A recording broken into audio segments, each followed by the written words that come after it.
Rhode Island. Key facts. Abbreviation. RI. Nickname. The Ocean State. Capital Providence. Flower violet. Tree red maple. Bird Rhode Island red chicken. Drink coffee milk. Motto hope. Well-known residents and natives. General Burnside, D.D. Myers, H.P. Lovecraft, S.J. Perelman, Cormac McCarthy, George M. Cohan, Nelson Eddy, Van Johnson, James Woods, the Farelly brothers, Seth Family Guy MacFarlane. Wedged between Massachusetts and Connecticut and very much the smallest state in the Union, the anchor of Rhode Island's seal and its official nickname of the Ocean State tell you that they take nautical matters seriously here. The Cliff Walk. From about the middle of the 19th century, wealthy plantation families from the south began to build themselves cottages along the cliff tops of Newport, where they could escape the insufferably humid heat of the southern summer and enjoy the relatively bracing and comfortable breezes rolling in from the Atlantic. Over the next few decades, rich northern families began to do the same, as the Gilded Age of Vanderbilts and Astors reached its imponderably wealthy, stiflingly opulent, and dizzyingly powerful zenith. These cottages were in fact vast mansions, some of 70 rooms or more, designed to be lived in for only for few months of the year, but all displaying the incalculable and overwhelming riches and status that the robber barons and industrialists of post-Civil War America had heaped up in so short a time. Never in the field of human commerce, I think it is fair to say, had so much money been made so fast and by so few. Today the cliff walk between Bellevue Avenue and the sea is a tourist destination, and many of the grande cottages are owned and run not by their original families, but by the Newport County Preservation Society and other trusts and bodies dedicated to keeping these gigantic fantasies from crumbling away. There are still some survivors living around Bellevue Avenue, however, and I have tea with one of them, the great Otzi Charles, a wondrous-wicked, twinkling grand dame of the old school. The first president she ever met was Franklin D. Roosevelt. She attended the wedding of JFK to Jacqueline Bouvier, and her talk is a magnificent tour d'horizon of high-born American family life. Hugh Auchincloss, Doris Duke, Astors, Mellons, Radziwills, parties, disputed wills, feuds, marriages, divorces, and scandals. She was an Van Allen, of course, which made all the difference. Bunny Mellon and CZ Guest were there naturally.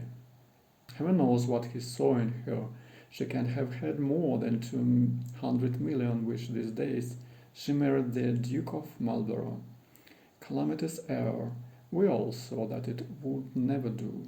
All spoken in a luxurious and old-style Alabama accent, elegantly mixed with an international rich aristocrat's amused drawl. I can't tell you how beautiful when ugly people looked back then. Was it quite formal? Well, we dressed for dinner every night, and all the houses were formally stuffed. Handsome footmen in divine livery. We certainly never saw anyone looking like you. Otzi wrinkles her nose in apparent disgust at the field crew who are dressed in the standard grungery outfit of shorts, t-shirts, and sandals. A man's neck can be a thing of beauty, she adds rather startlingly. She indicates the sound. Recordists has all the qualities, even yours, darling, she turns to me, though yours is higher than most. The tea has turned rapidly to claret. served by a devoted butler whose duty is also to transport his mistress around her messuage in a golf cart, upon which entirely silly conveyance Otzi somehow managed to bestow the air and dignity of a fabulous oriental litter.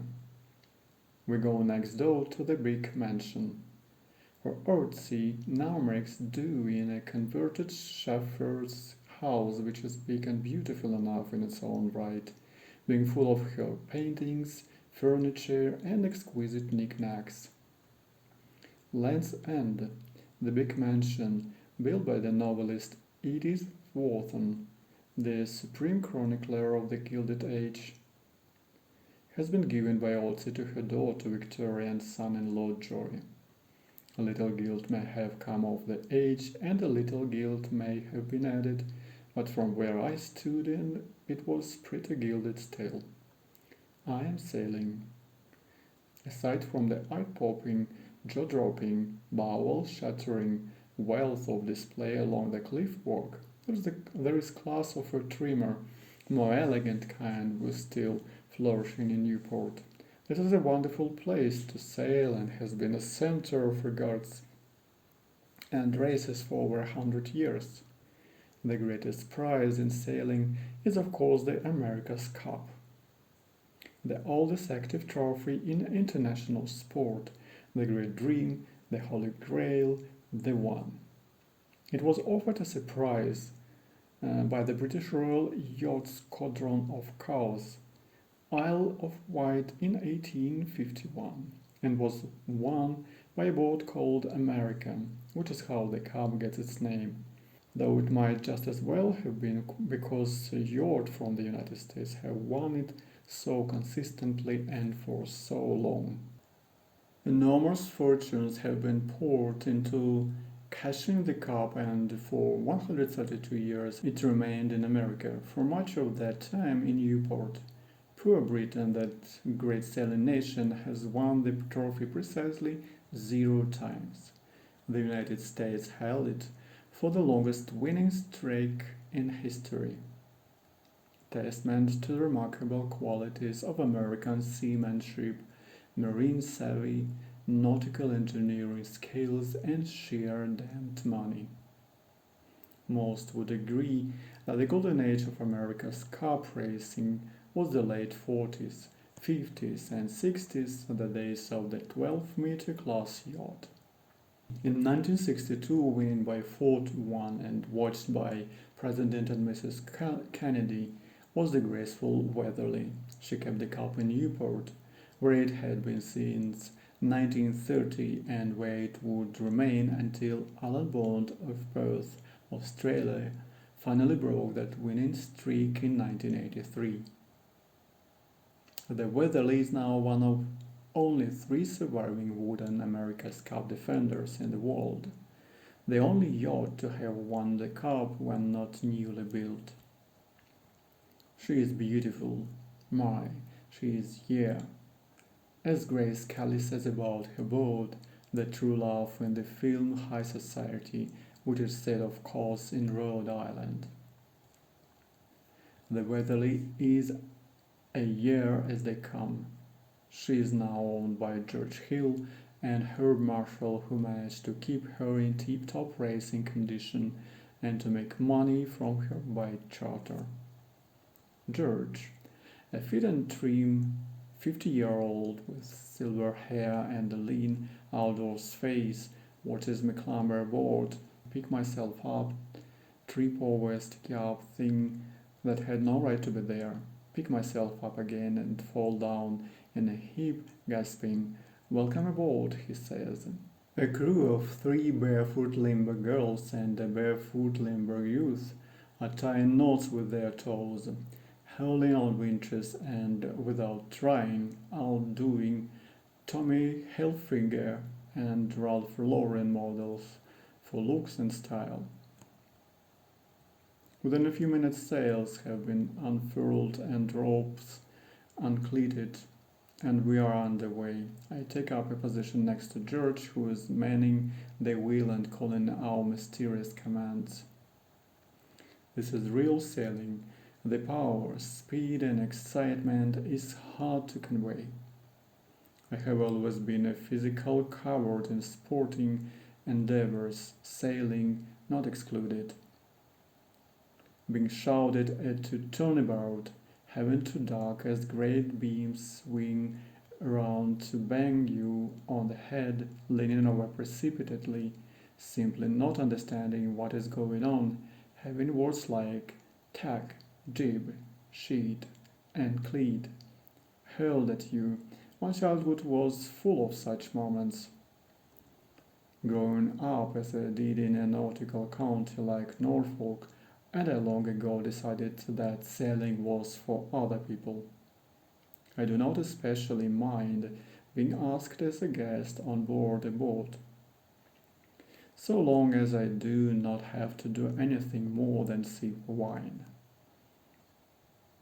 George has other ideas.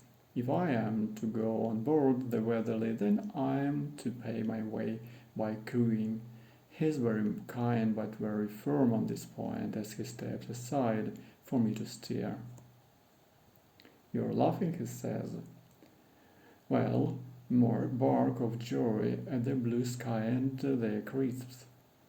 No, not laughing. Laughing. The canvas is flapping. Steer into the wind and keep the sail smooth. All right, got you. George is a proud Rhode Islander. Rhode Island is known to most Americans as a unit of size, he says. You hear news stories like, and the iceberg broke off Antarctica bigger than the state of Rhode Island, or so-and-so's ranch is bigger than Rhode Island. Try to come up just a little bit. Once you're on the breeze like this, just little small slow adjustments. That's good, just there and no higher. The Rhode Island Charter of 1663 is an amazing document. It contains all of the concepts of freedom of speech and freedom of religion at a time when you're laughing again. When she louds up like that, just straighten her out. Strangely, I enjoy myself. I enjoy myself very much indeed. I will go further. I have one of the most pleasurable days of the 18,330 or so I have spent thus far on this confusing and beguiling planet. The speed, the precision, the astounding power bewitched me. It was a glorious day. Newport Sound and Narragansett Bay sparkled and shimmered and glittered. The great bridges and landmarks around Newport shone in clear light. You would have to be sullen and curmudgeonly indeed not to be enchanted, intoxicated and thrilled to the soles of your boat shoes by this fabulous and fabulously expensive class of sailing. Farewell, Rhode Island. Farewell to any lingering belief that America might be a classless society. I laugh myself silly at such a thought.